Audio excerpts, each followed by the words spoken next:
আরো এই মর্মে হাদিস রয়েছে মুসনাদ আহমদে, যাতে রয়েছে ইন্নাল্লাহ ইস্তাফা মিনাল কালাম আরবা, আল্লাহ কথার মধ্যে চারটি বাক্যকে সব বিশেষভাবে মনোনীত করেছেন। ওখানে আহাব্বুল কালাম রয়েছে, এখানে রয়েছে মনোনীত করেছেন, মানে পছন্দ করেছেন, আল্লাহর চয়েসের পছন্দনীয় বাক্য। সেগুলি কি? সুবহানাল্লাহ, আলহামদুলিল্লাহ, লা ইলাহা ইল্লাল্লাহ, আল্লাহু আকবার। জি, সেখানে অতিরিক্ত আরো ফজিলত রয়েছে, সেটি শুনে রাখেন যে আলহামদুলিল্লাহ বলে কতটি নেকি বলছেন। যে সুবহানাল্লাহ বলবে কুতিবাত লাহু বিহা 20 হাসানা, 20 নেকি।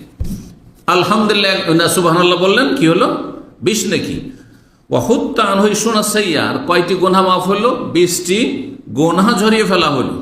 ওমান কাল আল্লাহু আকবার, কেউ যদি আল্লাহু আকবার বলে তো ফামিসলু যালিক, এইরকমই 20টি নেকি, 20টি নেকি হলো 20টি, আর 20টি গুনাহ মাফ হলো।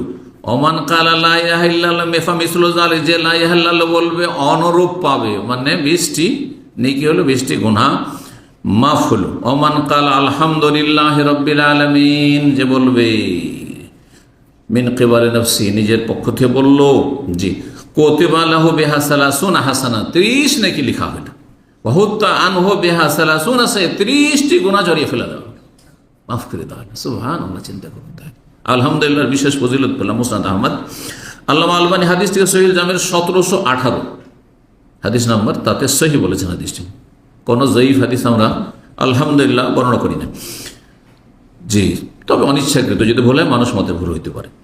9 নম্বর ফজিলত, তা হচ্ছে বান্দা যখন রবের প্রশংসা করে আলহামদুলিল্লাহ বলে, আল্লাহ সন্তুষ্ট হয়ে যান, আল্লাহ রাজি হয়ে যান।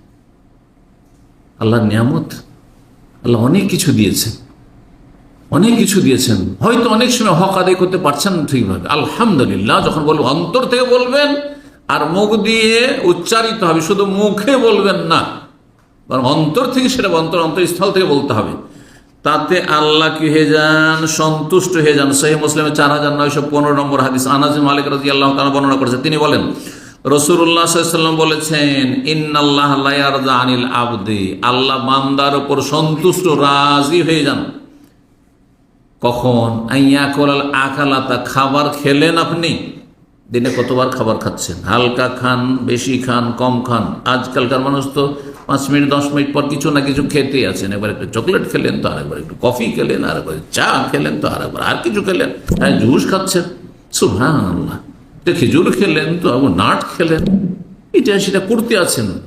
মানে আপনার নিজে আপনি বলতে পারবেন আমি কয়বার কত মুখ নাড়া দিয়েছেন, কত কি খেয়েছি। যখনই কিছু খেলেন, ফায়াহমাদুহু আলাইহা, তার উপর আল্লাহর প্রশংসা করলো, আলহামদুলিল্লাহ বললো। আও ইয়াশরাবু শারবাতা, অথবা এক ঢোক পানি খেলো। কতবার পানি খাচ্ছি আমরা, কতবার পানি পান করছেন আপনি? ইয়াশরাবু শারবাতা, এক ঢোক পানি পান করলেন, একটু আগে পানি পান করলাম শুরুতে। যে ফায়াহমাদুহু আলাইহা বললেন আলহামদুলিল্লাহ, এতে কি হয়ে যান? আল্লাহ, ইন্নাল্লাহা লা ইয়ারযা আনিল আবদি, বান্দার উপর আল্লাহ সন্তুষ্ট, রাজি হয়ে যান। আর আল্লাহ নারাজ না যে আমি আল্লাহর হক আদায় করলাম না, আল্লাহর নিয়ামত ভোগ করলাম, হক আদায় করলাম না, হক আদায় করলাম। 10 নম্বর ফজিলত, স্বয়ং ইমাম বুখারী রাহিমাহুল্লাহ একটি অধ্যায় দিয়ে ফজিলতটি বর্ণনা করেছেন। সহিহ বুখারীতে রয়েছে, সহিহ বুখারীতে অধ্যায় নিয়ে এসছেন, সেই হাদিসের অংশকে কোট করে ইমাম বুখারী রাহিমাহুল্লাহ হাদিসটি সনদ সহ নিয়ে আসেননি, এই জন্য যে ইমাম বুখারী রাহিমাহুল্লাহ শর্ত খুব কড়া, শক্ত কড়া ছিল, যার ফলে অনেক সহিহ হাদিস তার শর্তের নিম্নে থাকায় তিনি হাদিসে সেটিকে জায়গা দেননি, কিন্তু সে হাদিসে ইঙ্গিত করে যে একটা সহিহ হাদিস আছে, অন্য হাদিসের কিতাবে সেটি আছে। হাদিসটি শোনাই, ফজিলতটি শুনেন আগে। ইমাম বুখারী কি বলছেন? এই অধ্যায় বাবু তাইমে শাকিরে মিসলু সাইমে সাবির, এই অধ্যায় হচ্ছে ইমাম বুখারী বলছেন যে শুকরগুজার খানেওয়ালা, যে খাবার খেলো, আহার গ্রহণ করলো, আর কি করলো? শুকরিয়া আদায় করলো, বলো আলহামদুলিল্লাহ। খেয়ে দে, আরে দোয়া না জানা থাকে আপনার, বিশেষ বিশেষ যে দোয়াগুলি রয়েছে, শুধু কি বলবেন? আলহামদুলিল্লাহ, এ কথা বলবেন।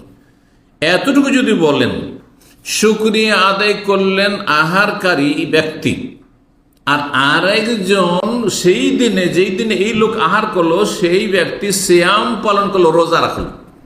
যে রোজা রাখলো, সারাদিন পানাহার থেকে সবর করে ধৈর্য ধারণ করে থাকলো, খিদে লেগেছে তারপর ধৈর্য ধরে আছে, পিপাসা লেগেছে তবুও ধৈর্য ধরে আছে, সুন্দরী রমণী রয়েছে, যুবক মানুষ, চাহিদা রয়েছে, প্রয়োজন রয়েছে শারীরিক, তারপর ধৈর্য ধারণ করে রয়েছে।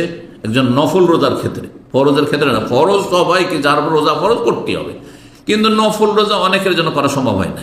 এই কথাটি ভালো করে রাখেন। অনেক ভাইরা আছেন, আমরাও তার মধ্যে, যে কেউ হয়তো আমার চাইতে বেশি রোজা রাখতে পারছে, কারণ আমার সমস্যা আছে বা আপনার সমস্যা আছে। রোজা রাখলে কি হয়, মাথার ব্যথা শুরু হয়ে যায় কারো কারো, আবার রোজা রাখলে অনেক সময় পেশাবের জ্বালা শুরু হয়ে যায়, বা স্টোনের সমস্যা হইতে পারে গরম দেশে, অথবা রোদরে কাজ করতে হয়, ছোটাছুটি করতে হয়, উপায় নেই, আর এটা আমার সম্ভব হয় না। আর আরেকজন অফিসে আরামসে বসে থাকে, অথবা বাড়িতে বসে থাকে, রিটায়ার হয়ে বসে আছে, রোজা রাখছে। একজন রোজাদার যে ধৈর্য ধারণ করলো পানাহার থেকে আর যৌনাচার থেকে, এর ফজিলত।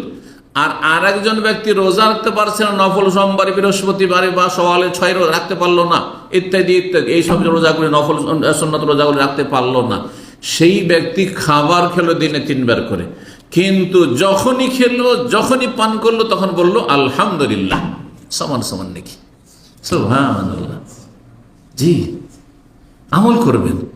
যা রোজা রাখতে পারছেন না, খাচ্ছেন, কি করব, আল্লাহ পারছি না। আমার সাথে আশেপাশে অনেকে সোমবার বৃহস্পতি রোজা রাখছে, অনেকে 6 রোজা রাখলো, আমি তো পারলাম না। আল্লাহ, আপনি শুকরিয়া আদায় করেন, সমান নাকি পেয়ে যাবেন। স্পষ্ট হাদিস। এই হাদিসের দিকে ইঙ্গিত করছে ইমাম বুখারী রাহিমাহুল্লাহ অধ্যায়ে সেই অংশটুকু নিয়েছে, হাদিসের অংশ। হাদিসটি শুনিয়ে দিই। আবু হুরায়রা রাদিয়াল্লাহু তাআলা বলছেন, ক্বালা রাসূলুল্লাহ সাল্লাল্লাহু আলাইহি ওয়াসাল্লাম, রাসূল বলেন, আত-তাইমুশ শাকির কাস-সাইমিস সাবির। কোন রিওয়ায়াতে কাস-সাইমিস সাবির রয়েছে, কোন রিওয়ায়াত বিমানজিলাতিস সাইমিস সাবির, মানে একই অর্থ, কাছাকাছি এইভাবে রয়েছে। কোন রিওয়ায়াত রয়েছে মাসাল, কামাসাল, এইভাবে রয়েছে আস-সাইমিস সাবির। মুসনাদ আহমদের হাদিস, তিরমিজি, ইবনে মাজাহ, মুস্তাদরাক হাকিমের হাদিস। আল্লামা আলবানী সহিহুল জামের 3942 নম্বরে হাদিসটিকে সহিহ বলেছে, সহিহ হাদিস। আত-তাইমুশ শাকির, শুকরগুজার, আহার গ্রহণকারী, খানেওয়ালা, আর আরেকজন ধৈর্যশীল রোজাদার, তার মতো। এই লোক এই লোকের মতো পেট পুরে খেলো সারাদিন, কিন্তু আল্লাহ শুকরিয়া আদায় করে আলহামদুলিল্লাহ পাঠ করলো, যখনই খেলো, যখনই পান করলো, আলহামদুলিল্লাহ। আর এই ব্যক্তি সারাদিন রোজা রেখেছে, ধৈর্য ধারণ করেছে, সমান মিশল। সমান। নবী সাল্লাল্লাহু আলাইহি ওয়াসাল্লাম বলছেন কাস-সাইমিস সাবির। 10টি পুরা করে দিয়েছি যে ওয়াদা করেছিলাম। আর একটি কথা বলে শেষ করি, সেটা না বলে অসম্পূর্ণ থাকবে। আমাদের জীবনে নিত্য নতুন নিয়ামত, আল্লাহর অনুগ্রহ, আল্লাহর দান যখন তখন আসতে থাকছে। যারা চাকরিজীবী, হঠাৎ করে বেতন বাড়ল, এ মাসে আপনি ওভারটাইম পেলেন, মোটা অঙ্কের, অথবা কমিশন পেলেন, অথবা আপনার প্রতিদিন কিছু না কিছু খুশির খবর আসতেই থাকে। আলহামদুলিল্লাহ, ছেলে আমার অসুস্থ ছিল, সুস্থ হয়েছে, পারিবারিক সমস্যা ছিল, সমস্যা দূর হয়েছে, অথবা আলহামদুলিল্লাহ, মানে যে কোনো নিয়ামত, নিত্য নতুন প্রতিদিন নিয়ামত আসতে আছে। ছেলেটা মাশাআল্লাহ ভালো রেজাল্ট করেছে, তারপরে এই হয়েছে, সে হয়েছে, ছেলেটা অমুক এতে ইউনিভার্সিটিতে চান্স পেয়েছে, অথবা অমুক জায়গায় চান্স পেয়েছে, ছেলেটা হাফেজ কোরআন হয়েছে, আজকে পাশ করেছে, ইত্যাদি। যে কোনো নিত্য নতুন নিয়ামত যখনই আপনি দেখবেন যে আমার জীবনে এসেছে, তখনই আল্লাহর শুকরিয়া আদায় করবেন। এতে হবে কি, লাইন শাকারতুম লাযিদান্নাকুম, শুকরিয়া আদায় করলে, আল্লাহর গুণগান করলে আল্লাহ আরো বৃদ্ধি করে দেবেন। এই মর্মে হাদিস, কারণ শুকরিয়ার আলোচনা যেহেতু আজকাল নয়, হাদিস হামদের, আলহামদুলিল্লাহ ফজিলত বলি। যে কোনো কিছু আসলো, আলহামদুলিল্লাহ আজকে আমার বেতন বেড়েছে, আলহামদুলিল্লাহ আজকের নিয়ামত যে আজকে আমি 10টায় আসতে পেরেছি। অনেকে আসতে পারেন না, পাশে আছে, সামনে আছে, কথা বুঝতে পেরেছেন, সেন্টারে চাকরি করে, নসিব হয় না, আপনি দূর থেকে আসতে পারেন, বলুন আলহামদুলিল্লাহ আমি সহি সালামত আসতে পেরেছি। আনাস রাদিয়াল্লাহু তাআলা বলছেন, ক্বালা রাসূলুল্লাহ সাল্লাল্লাহু আলাইহি ওয়াসাল্লাম, রাসূলুল্লাহ সাল্লাল্লাহু আলাইহি ওয়াসাল্লাম বলেছেন, আনাস বিন মালিক রাদিয়াল্লাহু তাআলা, নবী সাল্লাল্লাহু আলাইহি ওয়াসাল্লাম 10 বছর খাদ্য তিনি বলছেন, ক্বালা রাসূলুল্লাহ সাল্লাল্লাহু আলাইহি ওয়াসাল্লাম, রাসূলুল্লাহ বলেছেন, মা আনআমাল্লাহু আলা আবদিন নি'মাতান, কোন বান্দার উপর আল্লাহ যখন কোন নিয়ামত দান করেন বা দিয়ে থাকেন, কোন বান্দাকে অনুগ্রহ করে থাকেন, ফাকালা, যে কোনো নিয়ামত আসলে নিত্য নতুন নিয়ামত, আজকে এটা পেয়েছি, এই সপ্তাহে এটা হয়েছে, এই মাসে এটা পেয়েছি, ফাকালা, তখন বলো আলহামদুলিল্লাহ, কি বলল? আলহামদুলিল্লাহ। যখন আলহামদুলিল্লাহ বললেন, ইল্লা কানাল্লাযী আতাহু আফযালা মিম্মা আখাযা, আল্লাহ যদি আমার আপনার থেকে কিছু নিয়ে থাকেন, মানে কিছু ঘাটতি কমতি অসুখ বিসুখ বিপদ আপদ আছে, তার চাইতে অনেক বেশি উৎকৃষ্ট সেটা হয়ে যায় যখন আপনি তার উপর আল্লাহর হামদ করেন, আলহামদুলিল্লাহ বলি। তার মানে আল্লাহ তুমি অনেক কিছু নিয়েছো, কিন্তু অনেক কিছু দিয়েছো, আলহামদুলিল্লাহ। তখন হবে কি যে আপনার যেটা ঘাটতি হয়েছে তার চাইতে অনেক বেশি বেনিফিট, অনেক বেশি লাভ এতে হয়েছে। তার একটা দিক হচ্ছে আপনার বালা মুসিবতগুলো হালকা হয়ে যাবে, আস্তে আস্তে বিপদ আপদ দূর হয়ে যাবে, ঝুঁকি টেনশন যা আছে দূর হয়ে যাবে। ইবনে মাজার 3795 নম্বর হাদিস, আল্লাহ আলবানী সহিউল জামের 5563 নম্বরে হাদিসটিকে সহি বলেছেন। ওয়াইন তাউদ্দু নিয়ামাতাল্লাহ লা তুহসুহা, আল্লাহর নিয়ামতকে যদি গণনা করো শেষ করতে পারবে না। কত নিয়ামত প্রতিদিন আসছে। ঘুম হয় না অনেকের, প্রতিদিন ঘুম হয় না। আজকে আলহামদুলিল্লাহ ঘুমটা হয়েছে, শরীরে স্বস্তি আছে, মন মেজাজটা ভালো আছে।